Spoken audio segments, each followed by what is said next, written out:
Señor, en esta hora te bendecimos y glorificamos tu nombre para siempre.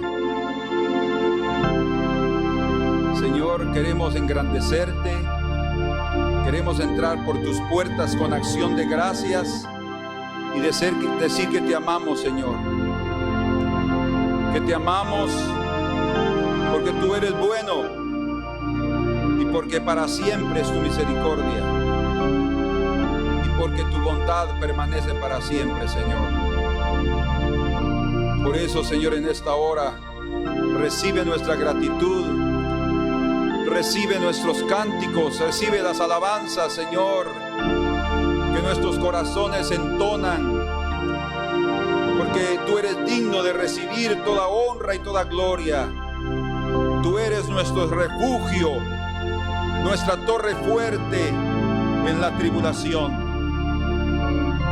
Y nuestro corazón lo sabe muy bien, Señor, y queremos afirmarnos en ese pensamiento y en esa realidad de nuestras vidas, Señor. Muchas gracias, Padre Santo. Alabad al Señor, vosotros siervos del Señor, los que vivís en la casa del Señor, vuestras manos alzad al santo lugar. Alabad al Señor, alabad al Señor, alabad al Señor, vosotros siervos del Señor, los que vivís en la casa del Señor, vuestras manos alzad al santo lugar. Alabad al Señor, alabad al Señor, vuestras manos alzad al santo lugar. Alabad al Señor, alabad al Señor. Él es todo para mí, más precioso que mi ser, mi gozo y mi porción por toda la eternidad. Él es todo para mí, más precioso que mi ser, lo alabo para siempre. Él es todo para mí, Él es todo para mí, más precioso que mi ser, mi gozo y mi porción por toda la eternidad. Él es todo para mí, más precioso que mi ser, lo alabo para siempre. Él es todo para mí, Él es todo para mí, más precioso que mi ser, mi gozo y mi porción por toda la eternidad. Él es todo para mí, más precioso que mi ser, lo alabo para siempre. Él es todo para mí, lo alabo para siempre. Él es todo para mí. Alabad al Señor, vosotros siervos del Señor, los que vivís en la casa del Señor, vuestras manos alzad al santo lugar. Alabad al Señor, alabad al Señor, alabad al Señor, vosotros siervos del Señor, los que vivís en la casa del Señor, vuestras manos alzad al santo lugar, alabad al Señor, alabad al Señor, vuestras manos alzad al santo lugar, alabad al Señor, alabad al Señor, vuestras manos alzad al santo lugar, alabad al Señor, alabad al Señor, Señor, a ti, Señor, que vives en las alabanzas de tu pueblo, te bendecimos. Señor, que moras entre los querubines, resplandece, Señor, y que tu gloria nos inunde, Señor, para que dejemos de ser lo que somos. Señor, sea tu nombre bendito, Señor. Gracias, Señor.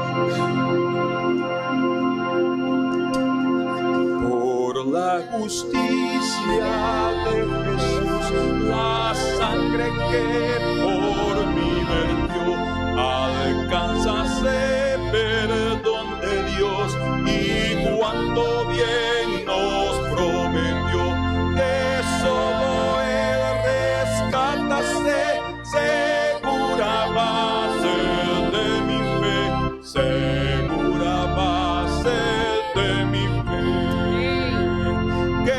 Solo Él rescataste, segura base de mi fe, segura base de mi fe. Así turbada no veré mi paso incomparable don, aun cuando un tiempo oculto esté, me dejará su bendición. En mí no puedo hallar jamás la base firme de la paz, la base firme de la paz. En mí no puedo hallar jamás la base firme de la paz, la base firme de la paz. En la tormenta es mi sostén, el pacto que juro y selló, su amor es mi supremo bien, pues en la cruz me redimió. Jesús la peña me será, base única que durará, base única que durará. Jesús la peña me será, base única que durará, base única que durará. Oh, sí, Señor. Tú eres nuestra base firme, Señor. Nuestro fundamento firme. Tú eres nuestra torre fuerte, Señor. En ti estaremos seguros, nada podrá dañarnos, Señor amado, porque tú eres nuestro sustento, nuestra vida. Tú eres, Señor, nuestro hilo de plata, Señor. Nosotros estamos en ti redimidos. Y por eso, Señor, te damos gracias en esta hora, Señor amado. Oh, te bendecimos, Señor, y te glorificamos. Por la justicia de Jesús, la sangre que por mí vertió, alcanzase perdón de Dios, y cuánto bien nos prometió, que solo Él rescatase, segura base de mi fe, segura base de mi fe, que solo Él rescatase, segura base de mi fe, segura base de mi fe. En la tormenta es mi sostén, el pacto que juro y selló, su amor es mi supremo bien, pues en la cruz me redimió. Jesús la peña me será, paz única que durará, paz única que durará. Jesús la peña me será, paz única que durará, paz única que durará. Señor, muchas gracias, porque tú eres, Señor, nuestra roca, nuestra torre fuerte, el fundamento de nuestras vidas. Y eso es lo que queremos, Señor, todos los días de nuestra vida. Vivir a la luz de tu presencia, a la luz de la gloria de tu carácter. Y que el día de hoy, Señor, a través del estudio de tu palabra, tú puedas concedernos el entendimiento que necesitamos para continuar firmes en tu camino, sin que nada nos conmueva, sin que nada nos desvíe ni a derecha ni a izquierda, sino firmes, Señor, siguiendo tus pisadas. Para la gloria de tu nombre te lo pedimos. Amén. Amén. Amén. Podemos sentarnos, hermanos, y vamos a comenzar a estudiar.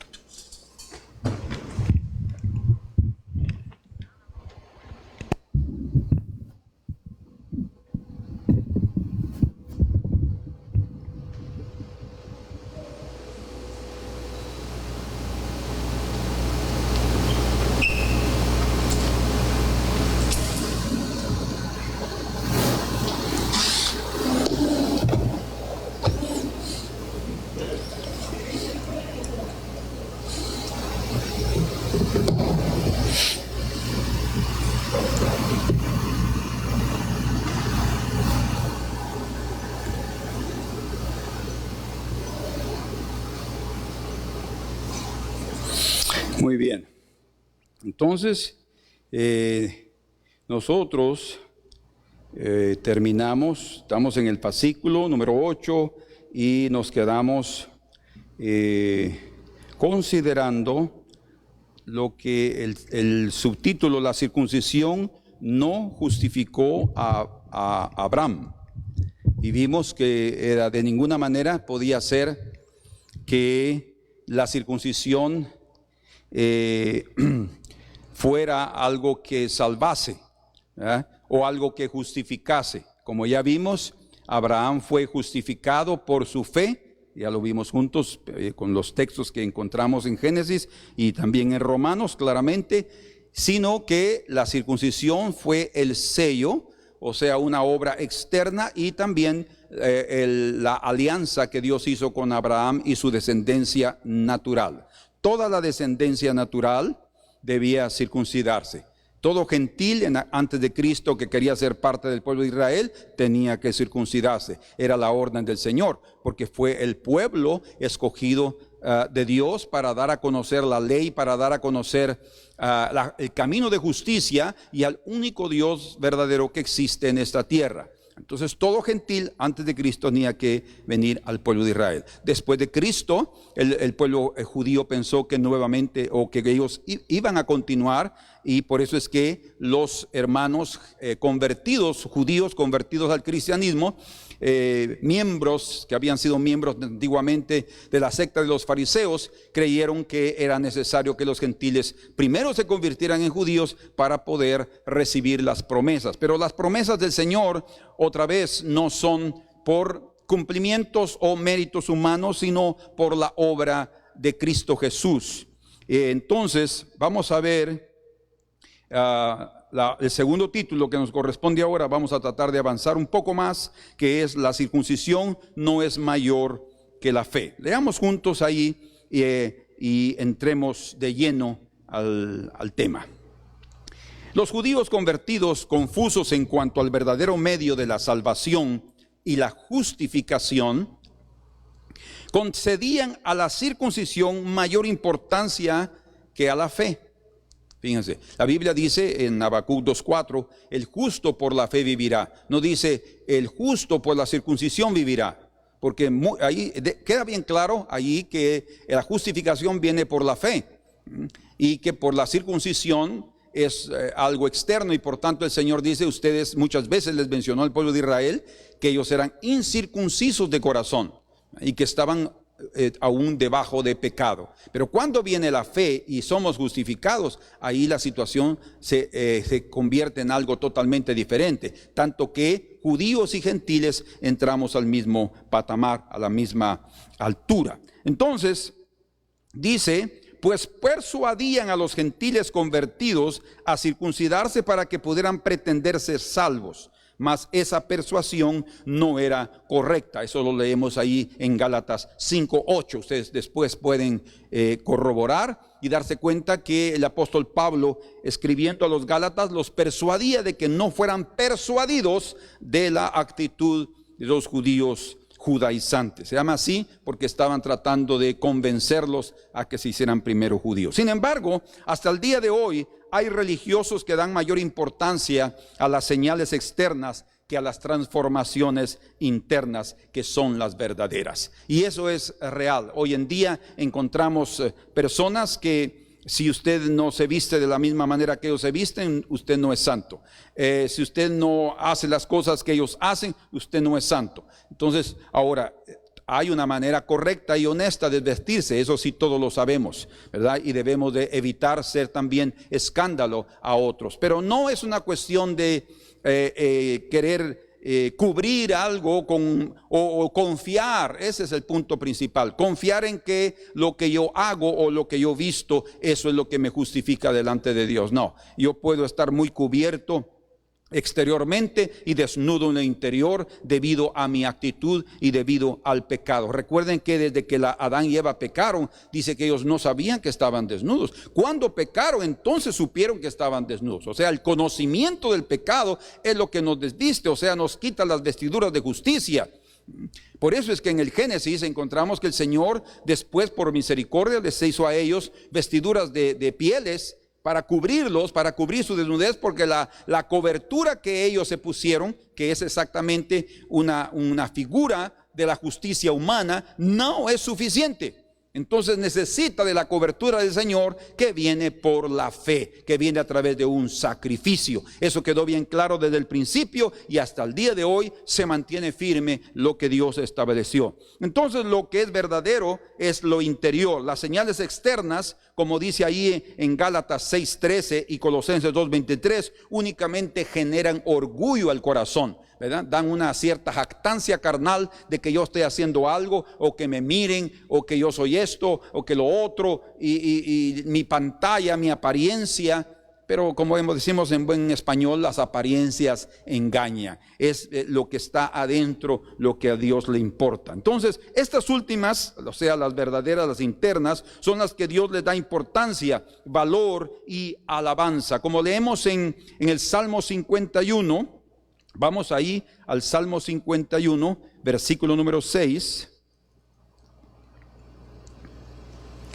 Dice, he aquí tú amas la verdad en lo íntimo y en lo secreto me has hecho comprender sabiduría. Lo que Dios ama es la verdad en lo interior, o sea, en el corazón.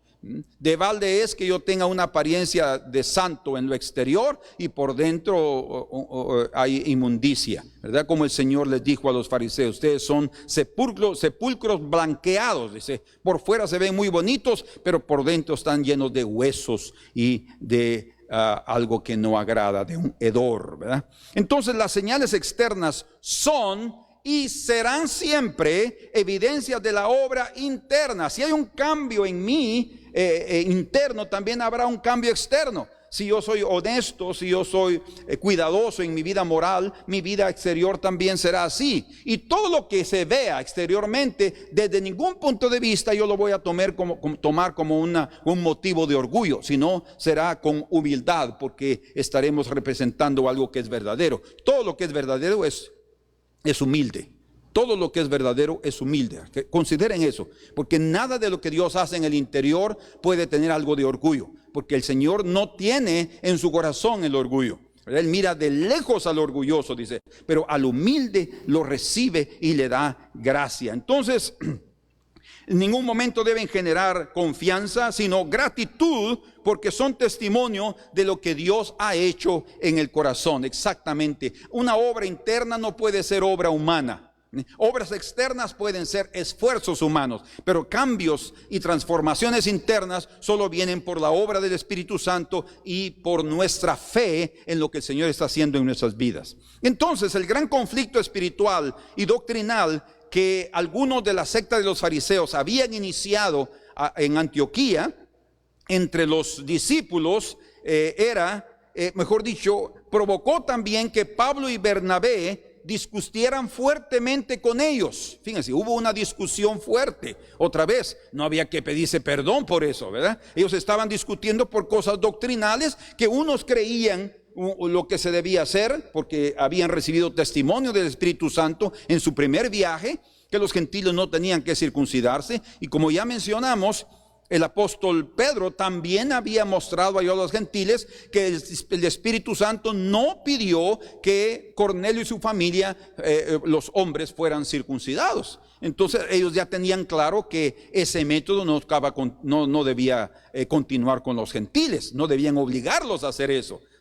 Pero otra vez, ¿quiénes eran los que se estaban intrometiendo en eso? Aquellos que se consideraban más espirituales o con entendimiento en la ley. Y eso nosotros debemos tener cuidado, es lo que vamos a ver en este momento.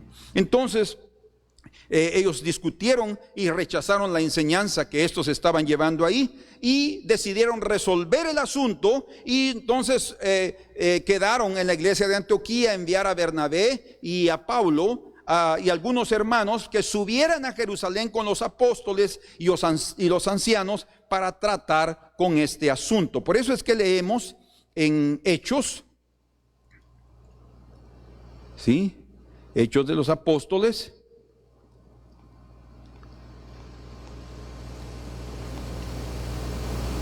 vamos ahí.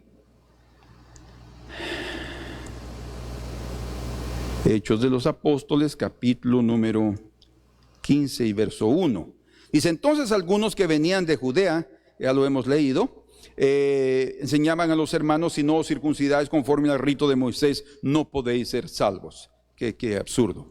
Como Pablo y Bernabé tuvieron una discusión y contienda no pequeña con ellos, quiero decir grande, se dispuso que subiesen Pablo y Bernabé a Jerusalén y algunos de otros hermanos a los apóstoles y a los ancianos de Jerusalén para tratar esta cuestión. O sea, este problema se llevó al consejo de apóstoles y ancianos en la iglesia madre en Jerusalén para que se decidiera qué era lo que se debía hacer. Muy bien, entonces vamos ahora a la segunda columna, una sabia y humilde advertencia. ¿Por qué decimos eso?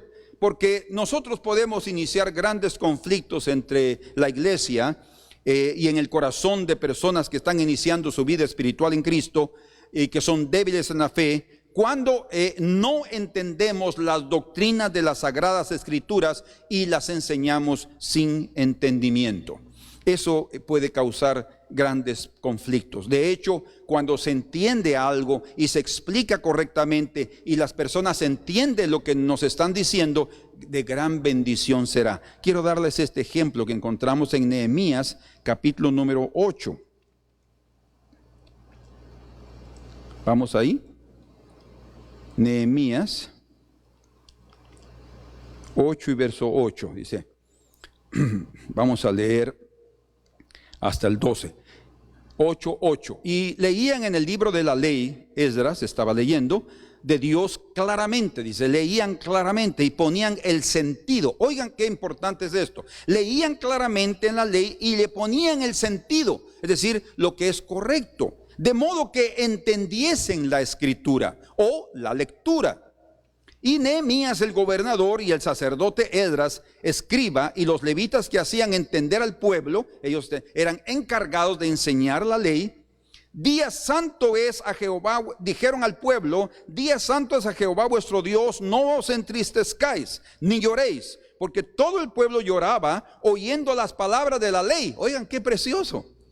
Quiere decir que cuando ellos estaban entendiendo lo que se estaba leyendo, sus corazones estaban siendo tocados y estaban llorando. Oh, que así sea con nosotros, que cuando leamos las escrituras, el Espíritu Santo nos abra el entendimiento y podamos entender el sentido, ¿verdad? No lo que nosotros queremos, no lo que queremos adaptar, sino lo que el Señor ha dicho. Muchas veces vamos a vernos sorprendidos en muchos textos de las escrituras que probablemente los hemos interpretado incorrectamente, y lo que necesitamos es la interpretación del autor de las escrituras. Entonces el único que lo puede hacer es el Espíritu Santo. Y dice aquí en el versículo número 10, luego les dijo, id, les dicen los levitas al pueblo, id, comed grosuras y bebed vino dulce y enviad porciones a los que no tienen nada preparado, porque día santo es a nuestro Dios. Ellos estaban celebrando la fiesta. No os entristezcáis, porque el gozo de Jehová es vuestra fuerza. Bendito sea el Señor, porque el gozo de Jehová es vuestra fuerza, dice. Entonces hay algo aquí precioso. Nosotros, yo sé que lo hemos entendido así, y cada vez que estamos tristes tratamos de sobreponernos a eso y saber que el gozo del Señor es nuestra fuerza, nuestra fortaleza, y entonces comenzamos a alegrarnos. Pero escuchen, esta frase aquí está en el contexto de oír las escrituras, y aunque ellas nos muestren nuestro pecado y aunque ellas nos revelen lo que hay dentro de nosotros, a pesar de que es bueno entristecerse, porque la tristeza de Dios, dice Romanos, nos conduce al arrepentimiento, después de eso tenemos que alegrarnos, porque en la alegría nosotros recibimos fortaleza. Dice en el verso 11, los levitas pues hacían callar a todo el pueblo diciendo, callad, porque es día santo y no os entristezcáis. Y todo el pueblo se fue a comer y a beber y a obsequiar porciones y a gozar de grande alegría,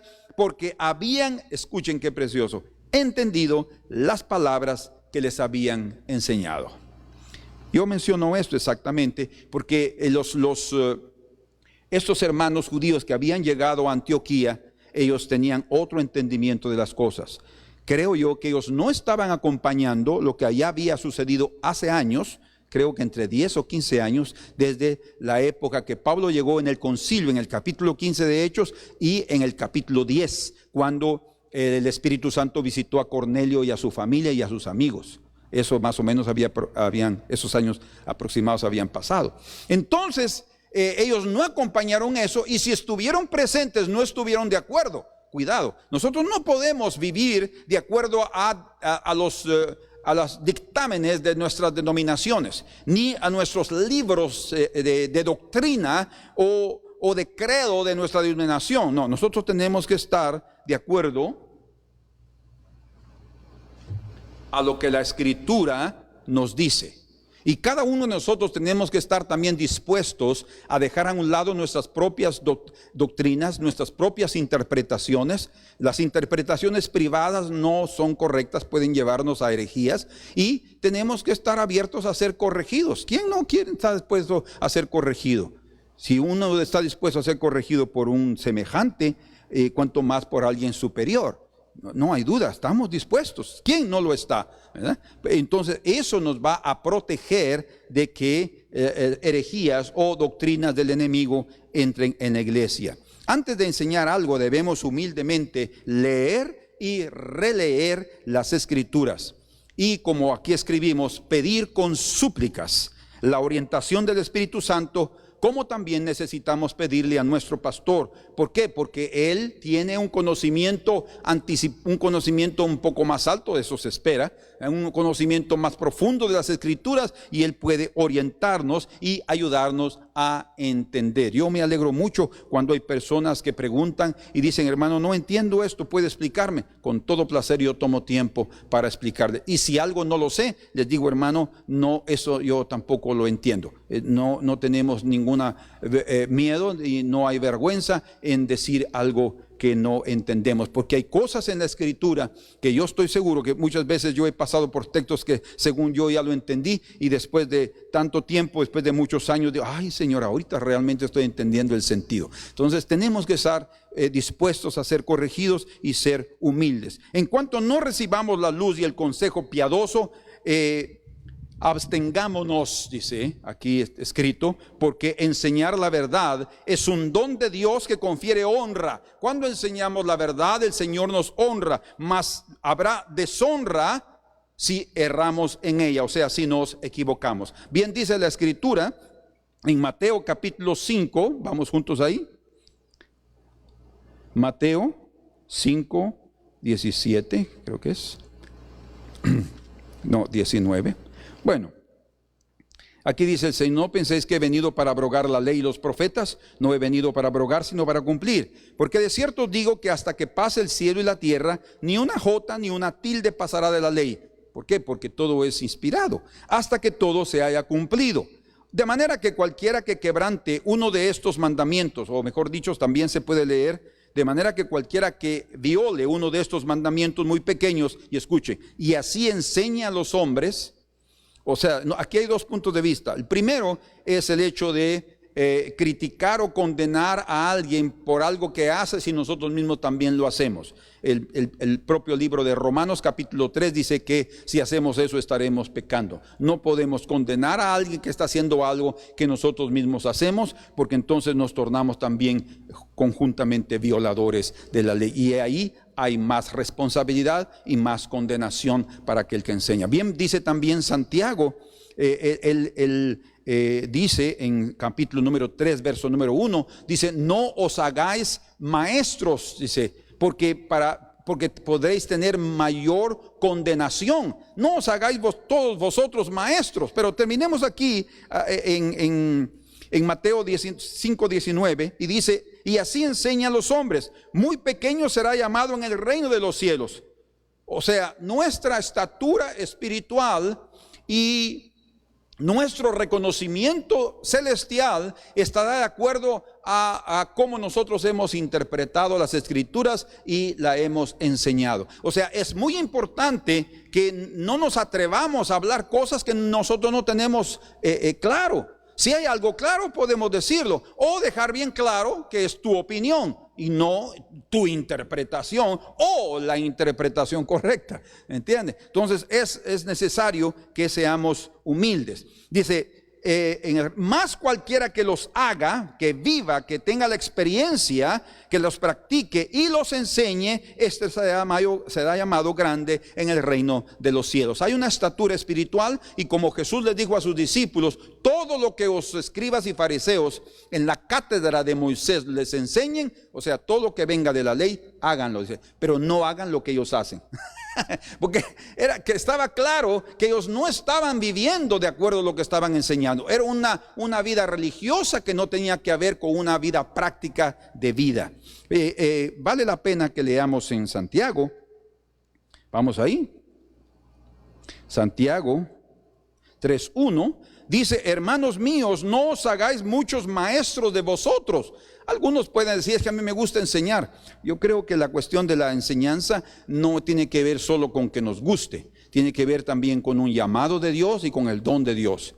¿Por qué razón? Porque Él también es el que decide a quién da el entendimiento. ¿Entiende? O sea, cuando hay un don, hay una capacidad, ¿verdad? Eso es de Dios. Entonces, la interpretación correcta, la inspiración y el entendimiento vendrá cuando nosotros hemos sido llamados a eso específico, ¿verdad? Un médico se dedica a eso porque tuvo el conocimiento y la preparación, pero no es suficiente. Los mejores médicos son aquellos que por vocación y que han sentido algo ahí en sus vidas, un don. Ellos llegarán a ser mucho mejor que aquellos que estudiaron únicamente para ser médicos y tener renombre o tener una posición financiera mejor. Entonces dice, hermanos míos, no os hagáis muchos de vosotros maestros, sabiendo que recibiremos mayor condenación. O sea, hay una gran responsabilidad en enseñar, y esta es una advertencia humilde que les damos. Tengamos cuidado con eso. En cuanto no recibamos luz y consejo piadoso, abstengámonos. Amén. Vamos a continuar. Hay muchos textos más ahí, pero creo que con esos fueron suficientes. Ahora veamos juntos qué es la circuncisión. Bueno, ustedes podrían decir ya tener una respuesta, pero hablando básicamente, la circuncisión es la señal de la alianza de Dios, del Dios de Abraham, con él y su descendencia. Como ya mencionamos al principio, si en los días de Abraham, y así era, cuando por ejemplo, cuando Jacob estaba regresando de Padán Aram, sucedió que ustedes saben que Dina fue violada, o entró a ella Siquem, ¿se acuerdan? Y cuando eso sucedió, entonces ellos les dijeron, vamos a ir ahí juntos.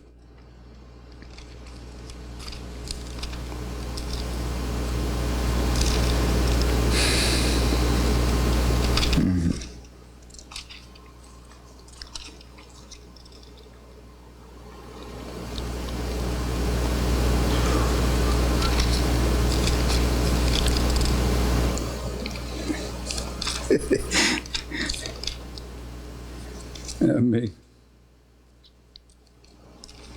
Bueno, aquí está en el capítulo 34 de Génesis. Entonces, y habló Siquem a Hamor su padre, dice. Y lo que sucedió fue que los dos hermanos, Simeón y Leví, decidieron decirles que ellos no podían aceptar que su hermana se casara con él si ellos no se circuncidaban, porque desde aquella época ellos solo podían unirse a personas de su mismo pueblo, y esa fue la condición. Ustedes saben la historia, todos los hombres se circuncidaron, y en el tercer día dice que cuando estaba en el mayor dolor, entonces vienen estos dos hermanos y atacan, ¿verdad? Y los matan. Dice aquí la escritura, versículo número 25, pero sucedió que al tercer día, cuando sentían ellos el mayor dolor, dos de los hijos de Jacob, Simeón y Leví, hermanos de Dina, tomaron cada uno su espada y vinieron contra la ciudad que estaba desprevenida, mataron a todo varón, y a Hamor y a Siquem su hijo los mataron a filo de espada, y tomaron a Dina de casa de Siquem y se fueron. Bueno, esto lo hicieron como una estrategia, los engañaron prácticamente. Para Jacob fue algo terrible, pero lo hicieron así debido a que esto demuestra que para poder haber una unión deberían de tener los mismos requisitos, y en este caso era la circuncisión, para ser parte de la alianza. Entonces, para que los gentiles fueran tomados como parte del pueblo de Dios, tenían que circuncidarse y comenzar a guardar los preceptos, ya en los días de Moisés, los preceptos y las ordenanzas de la ley. Físicamente, la circuncisión es el corte circular de la carne o del prepucio del varón,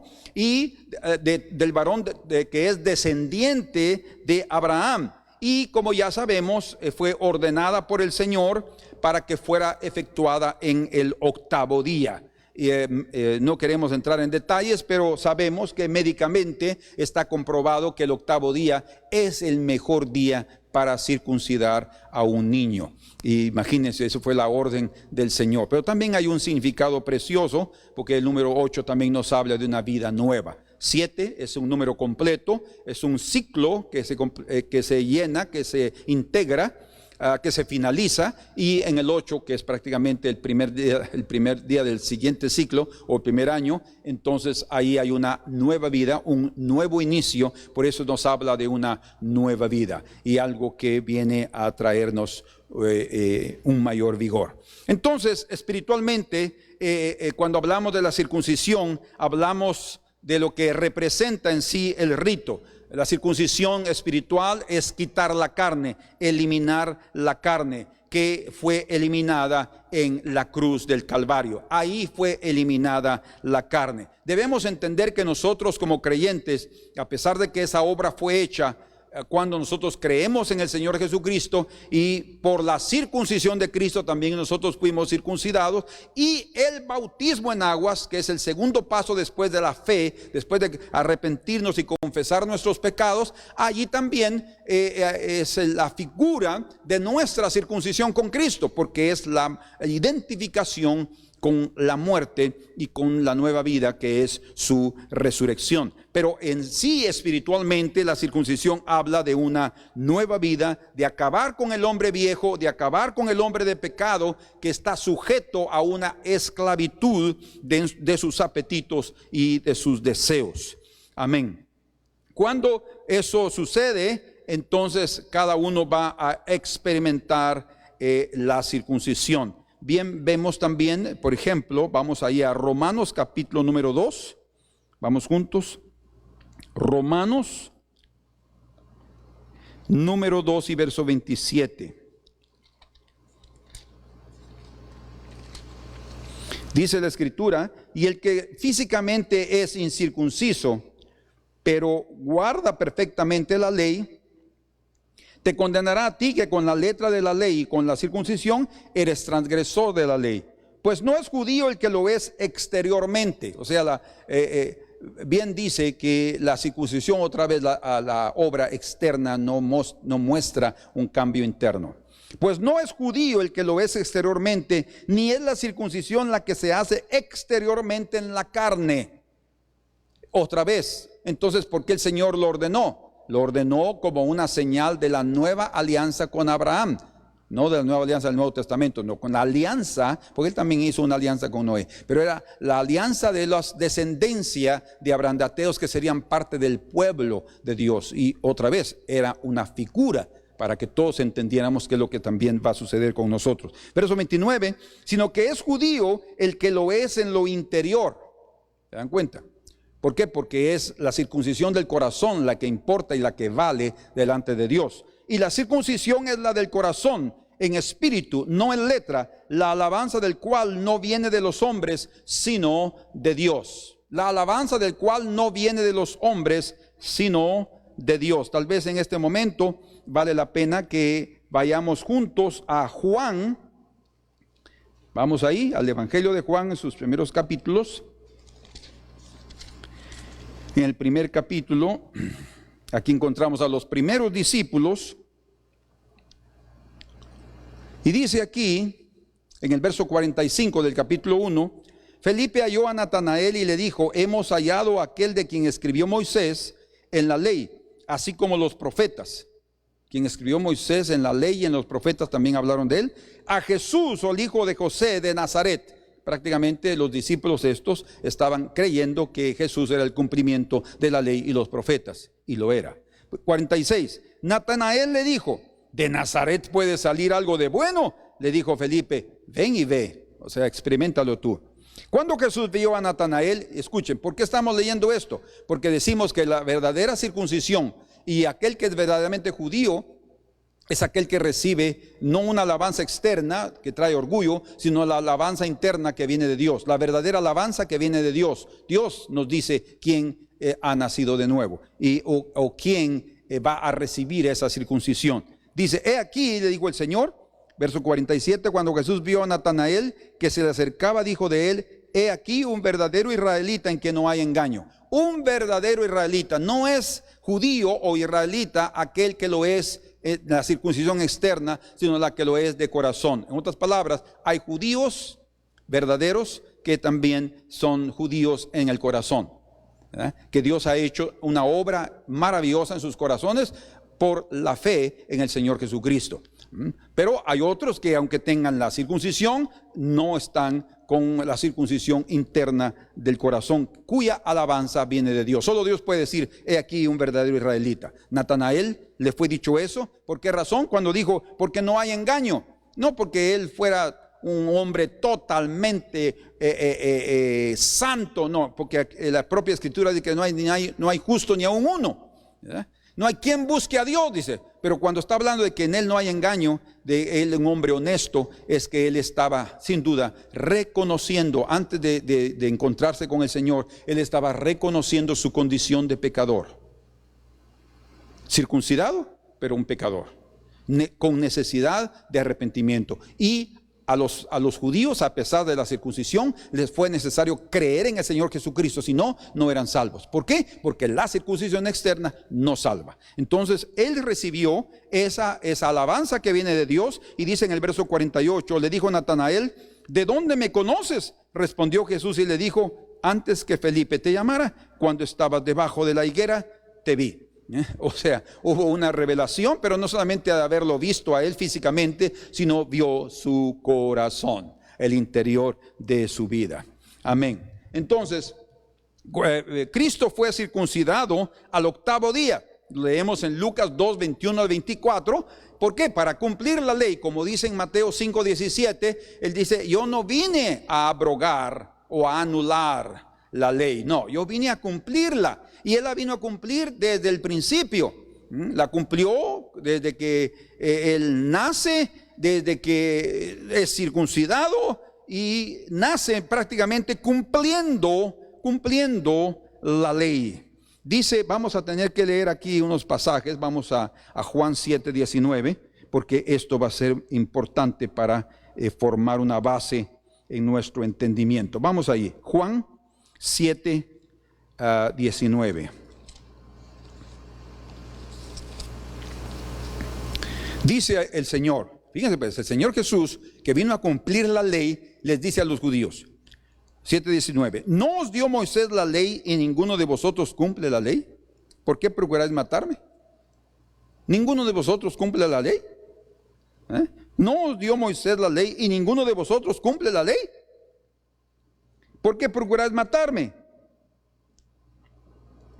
O sea, el Señor les estaba demostrando aquí que Él estaba cumpliendo la ley, aún en lo que a Él le estaban acusando. Y Él también les estaba diciendo, ustedes no cumplen la ley, pero también por otro lado estaba dándoles a entender lo que había en sus corazones en sí. Como dice exactamente Esteban, cuando está delante del Sanedrín, en aquel discurso que después de él perdió la vida, dice en el 7:53 de Hechos, vosotros que recibisteis la ley por disposición de ángeles y no la guardasteis.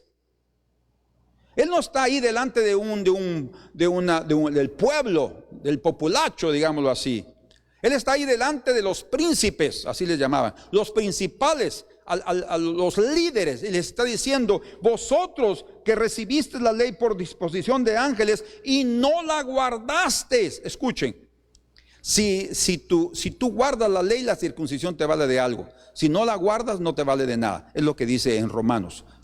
Por eso es que necesitamos nosotros que sea el Señor que está en nosotros el que cumpla todo ese requisito. También en Hechos, mismo libro de Hechos, en el capítulo número 15, en ese concilio mismo, dice en el versículo número 10, 15:10 de Hechos, ahora pues, y aquí está hablando Pedro, ¿por qué tentáis a Dios poniendo sobre la cerviz de los discípulos un yugo que ni nuestros padres ni nosotros hemos podido llevar? Está hablando del yugo de la circuncisión y obviamente del yugo de la fe. Dice que ni nuestros padres ni nosotros hemos podido llevar. Entonces, a estas alturas del campeonato, algunos de ustedes se preguntarán, entonces, ¿por qué el Señor dio la ley? Bueno, la ley, como es explicada en Romanos, fue dada para resaltar más el pecado, porque la ley es perfecta, ¿verdad? Para que nosotros veamos nuestra condición y veamos nuestra inutilidad, la reconozcamos y corramos al único que puede justificarnos. Nadie puede ser justificado por las obras de la ley. Únicamente podemos ser justificados por la fe en nuestro Señor Jesucristo. Amén. Entonces aquí dice en el verso 11, antes creemos, para concluir esto, dice, antes creemos que por la gracia del Señor Jesús seremos salvos de igual modo que ellos. Por la gracia del Señor Jesús seremos salvos por la fe, tanto judíos como gentiles. ¿Se dan cuenta que aunque ellos eran circuncidados, tenían que ser salvos por la fe y no por la circuncisión? Porque no es la parte externa la que nos salva. Eso es solo una señal de lo que el Señor quería hacer internamente. El Señor utilizó a este pueblo natural para mostrarnos las verdades espirituales que estarían siendo formadas en el verdadero pueblo de Dios, que está formado por judíos y gentiles. De aquí, mucha gente que no conoce al Señor no es parte del cuerpo, pero los que creen en el Señor, de los judíos, y de los que creen del Señor en los gentiles, forman un mismo cuerpo. Y aunque estos son circuncidados y estos no lo son unidos en un mismo cuerpo a través de la fe. Y eso es lo que salva, la fe en nuestro Señor Jesucristo. Es lo que estaba aquí proclamando Pedro, diciendo, y sabemos que tanto nosotros como ellos seremos salvos por su gracia. Amén. Entonces, dice también la Escritura que, y como la circuncisión solo es ventajosa si la ley es cumplida, la circuncisión de Jesús nos benefició a todos porque Él sí cumplió la ley, como ya leímos Romanos 2, 25 al 27. Así que tanto judíos como gentiles que creen en Él son salvos por la fe, circuncidados en el corazón y entran a ser parte del pueblo espiritual. Amén. Entonces, hay otros aspectos que vamos a ver más adelante, cómo es que los judíos continuaron yendo al templo, ellos continuaban haciendo sacrificios. El Señor todavía no les había prohibido eso, a pesar de que con el sacrificio de Cristo ya no había más sacrificios por el pecado, sino solamente el creer por la fe. Hasta en el año 70, cuando el propio templo fue destruido y los sacrificios no se pudieron presentar más, entonces ahí hubo prácticamente un cambio de tiempo, de estación para el pueblo del Señor. Delante de Dios, tanto el circuncidado como el incircunciso, el egipcio como el israelita, sin fe, son incircuncisos de corazón. Y obviamente objeto del castigo divino, incircuncisos del corazón. Por eso es que ya nosotros leímos ahí en Hechos 7, el propio el propio Esteban dice ahí en 7:51, duros de cerviz. Imagínense cómo les estaba hablando a los del Sanedrín. Un profeta, ¿verdad? Un evangelista que tuvo una palabra profética. Duros de cerviz e incircuncisos de corazón y de oídos, vosotros resistís siempre al Espíritu Santo como vuestros padres, así también vosotros. Les dio una palabra bastante dura, pero en Jeremías, desde aquellos días nosotros podemos ver que el pueblo de Dios tenía bien claro qué es lo que debían de hacer. Ellos estaban guardando cosas externas, pero interiormente estaban con serios problemas. Por eso en Jeremías 4, verso número 4, dice aquí, circuncidaos a Jehová, convertíos, y quitad el prepucio de vuestro corazón. No es lo externo, dice, varones de Judá, y eran los hombres los que eran circuncidados. ¿Las mujeres no se circuncidaban? No, ellos no necesitaban circuncidarse, obviamente, ¿verdad? Pero eso no quiere decir que ellos no eran pecadoras, también necesitaban arrepentirse. Ellas también necesitaban creer. El hecho de no circuncidarse y ser parte del pueblo de Dios no les daba todo el derecho, digamos así, o la entrada libre. No, ellas también necesitaban creer. Por eso es que la mayoría de mujeres que llegaron a seguir al Señor en su ministerio eran mujeres que habían creído con todo su corazón. Ellas no estaban siguiéndolo porque se consideraran dignas o parte ya del pueblo de Dios. No, cada una de ellas. Imagínense María Magdalena siendo liberada de 7 demonios. O sea, mujer vivió una vida pasada difícil, de pecado, poseída por demonios, y el Señor la libertó y ella creyó y comenzó a seguir al Señor. Entonces, no importa, los varones eran los que tenían que circuncidarse en el pueblo judío. Las mujeres también entran a un acto digamos así, de reconocimiento de su madurez, de llegar a ser un adulto.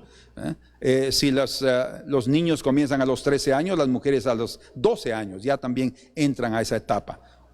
Hay pueblos africanos que sí practican circuncisión femenina, pero en la Biblia no se menciona absolutamente nada de eso. De hecho, no es correcto. Dice, varones de Judá y moradores de Jerusalén, no sea que mi ira salga como fuego y se encienda y no haya quien la apague por la maldad de vuestras obras. Ahí mismo en Jeremías, solo que en el capítulo número 9 y verso 25 dice, he aquí que vienen días, dice Jehová, en que castigaré a todo circuncidado y a todo incircunciso. No interesa. A Egipto y a Judá, a Edom y a los hijos de Amón y de Moab, y a todos los arrinconados en el postrer rincón, los que moran en el desierto, porque todas las naciones son incircuncisas. Sí, las naciones gentiles, sí. También la nación de Israel no es incircuncisa físicamente, pero sí de corazón.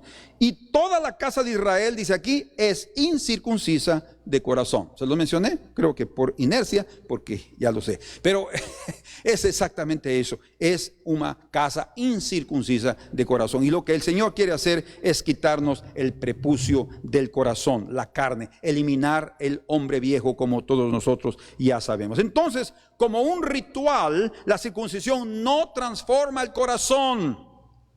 Usted puede hacerse judío, usted puede hacerse sabático si quiere. Es cosa suya. No lo recomiendo porque entonces usted está dispuesto y obligado a guardar toda la ley. Hay muchos que se pueden hacer de cualquier religión. Yo conocí a una persona que esa persona era adventista, sabática, del séptimo día, y se convirtió ahora al cristianismo y está ahora en el cristianismo. Y una de sus razones fue que exactamente no había una unidad entre la enseñanza que él oía en su iglesia. Uno predicaba una cosa, otro predicaba otra cosa, y él se convirtió al cristianismo. Hasta el día de hoy, él ahí está. Entonces, tengamos cuidado porque podemos caer en ese engaño.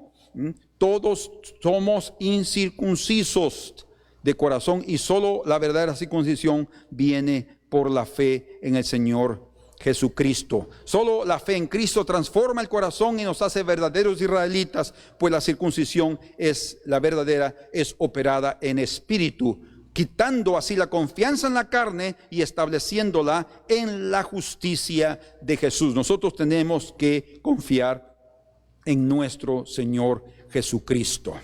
Amén. Y vamos, para terminar, porque ya se nos fue el tiempo aquí, vamos juntos a Romanos.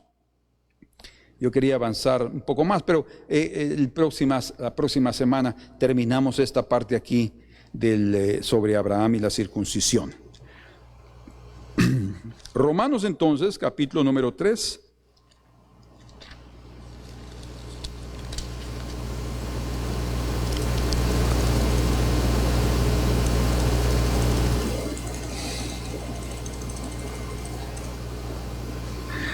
Ok.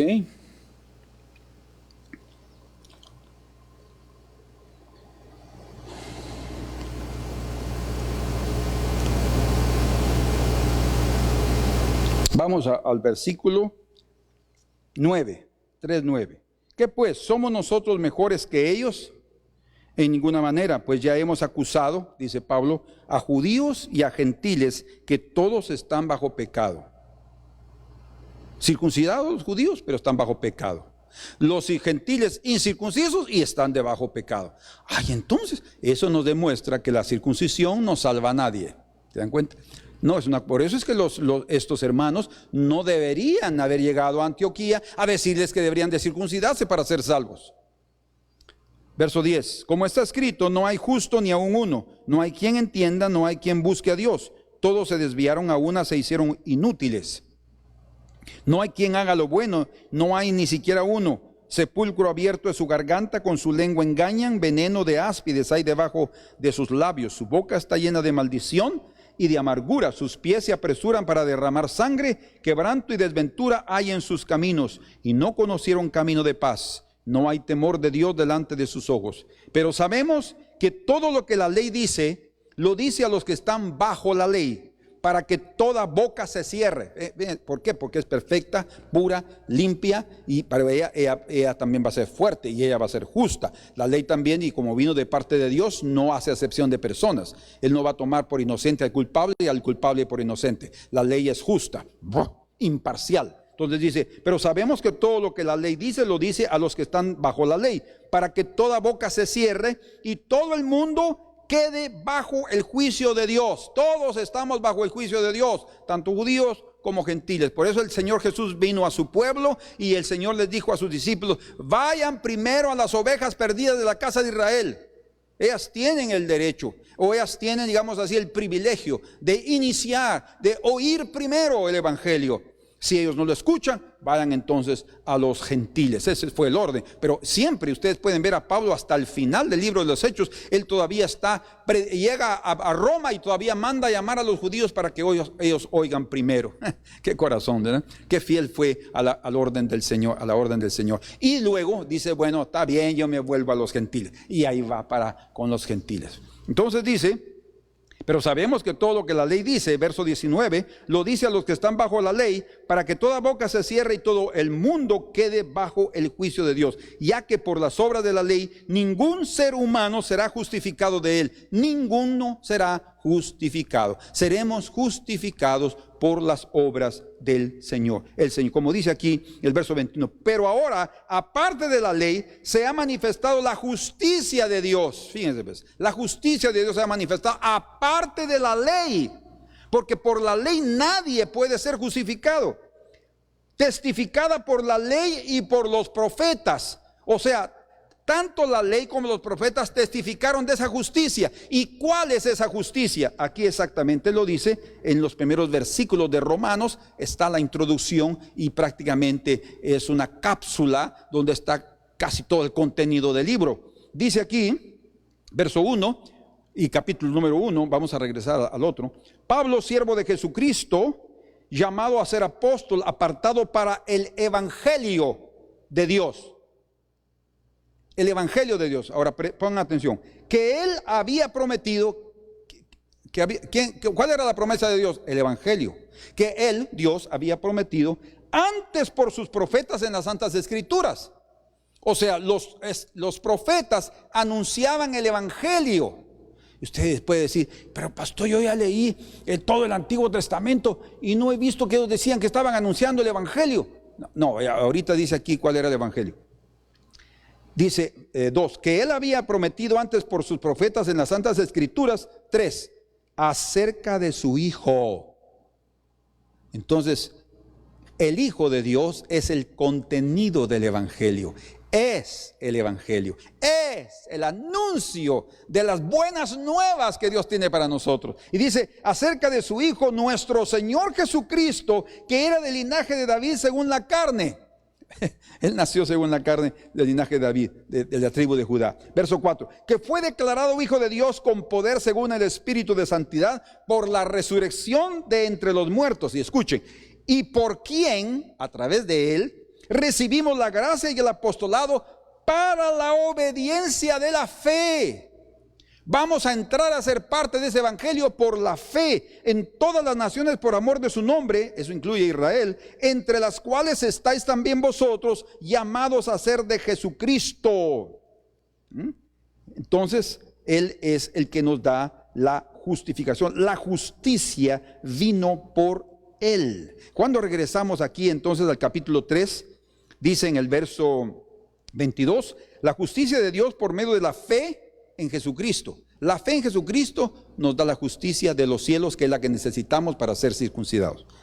Para todos los que creen en Él, porque no hay diferencia, por cuanto todos pecaron, judíos y gentiles, y están destituidos de la gloria de Dios. Entonces, aquellos que guardaban, no, ellos tenían que ser un ejemplo, y ellos estaban guardando, y ellos estaban viviendo y sacrificando, y eran perdonados, pero luego pecaban otra vez. Nosotros no, hemos pecado y el Señor nos ha salvado de nuestros pecados y nos ha perdonado para siempre por un solo sacrificio. Ahora, entre paréntesis, individualmente somos imperfectos porque esa obra no se ha efectuado en nosotros. Como cuerpo de Cristo, esa obra ya hecha, judicialmente ya somos contados justos. Él nos considera ya como personas justas por la obra que Él hizo. Pero individualmente, en la experiencia de cada uno de nosotros, sabemos que aún pecamos y ofendemos. Entonces es en este periodo de peregrinación en esta tierra que nosotros vamos también a contribuir a través de nuestra negación a sí mismos, de abandonar ese estilo de vida y a completar la obra de la circuncisión. Dice entonces: por cuanto todos pecaron y están destituidos de la gloria de Dios, siendo justificados gratuitamente por su gracia, no es por obras de la ley, mediante la redención que es en Cristo Jesús, a quien Dios puso, como ya sabemos, como propiciación por medio de la fe en su sangre, para manifestar su justicia a causa de haber pasado por alto en su paciencia los pecados pasados, con la mira, con el objetivo de manifestar en este tiempo su justicia, no la justicia nuestra. Nuestras justicias, dice Isaías, son como trapos de inmundicia,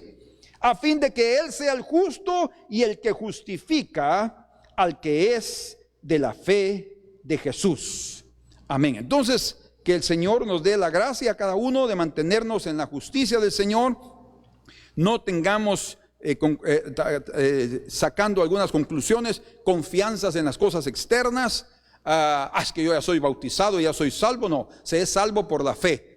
Alguien puede ser bautizado y abandonar el camino si no se mantiene firme. El Señor dice: el que persevere hasta el fin, ese será salvo. Es necesario una consagración y una entrega al Señor diaria, para que Él diariamente nos conceda de mayor gracia, más de su carácter, afirmar nuestra fe y de todo aquello espiritual que nosotros necesitamos para terminar nuestra carrera. Entonces, Dios los bendiga.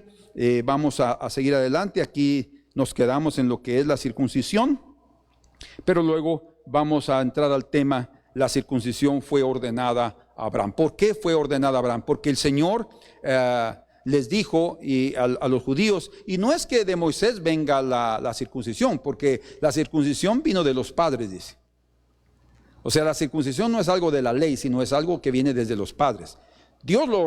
Moisés lo ordenó en la ley, pero viene de Abraham. Eso quiere decir. Entonces, eso es muy importante. ¿Cuándo y con quién se inició y cómo? ¿Cuándo, con quién y cómo? Es lo que veremos en la próxima lección. Señor, muchas gracias en esta hora. Te bendecimos y te glorificamos y te agradecemos por la oportunidad de haber estudiado tu palabra, de haber estudiado algunos textos, Señor, y entenderlos. Por favor, que aquellos hermanos que hayan tenido alguna duda puedan escribirla, mandarla, y que podamos nosotros ayudarlos a encontrar el entendimiento, la luz en cada parte. Danos un corazón humilde, un corazón pequeño, para que cada día seamos guiados por tu Espíritu Santo, porque tu Espíritu conoce nuestros corazones y sabe a quién da el don, sabe a quién da la inspiración, sabe a quién da la correcta interpretación. Señor, en el nombre de Jesús, nuevamente agradecemos y te pedimos tu bendición para cada uno de nuestros hermanos. Quiero, para terminar, solo decirles a los hermanos que a todos los de habla hispana, que estuvimos orando por Ivonne Almeida, sobrina de nuestro hermano Leonardo, allá en Ecuador, pero la semana pasada ella falleció por complicaciones extremas, por una infección que no supieron los médicos lo que era. Se complicó su salud y ella falleció. Hemos orado para que el Señor consuele el corazón de su padre, que es pastor, de su mamá y de los hermanos que apreciaban a Ivonne. Más algo que debemos tener bien claro es que el Señor tiene control de todas las cosas, y ella estará sin duda en la presencia del Señor, en un mejor lugar de lo que nosotros nos encontramos aquí en esta tierra. También quiero decirles que ayer de madrugada también falleció el hermano de mi esposa, Helber, el segundo hermano, y durante un mes, hace un mes completo, se va a dar el día 23 de este mes, o sea mañana, que en un mes falleció su papá, su abuelita, su hermano primogénito y su segundo hermano. Fue algo muy doloroso. No ha sido fácil absorberlo, yo he estado llevando su tristeza también, pero el Señor la ha fortalecido mucho, y algo que ha alentado su corazón es que antes de que su papá muriera, su papá le dijo, cuando ella lo llamó y le habló, le dijo: mamita, le dijo, tus palabras son un bálsamo para mí.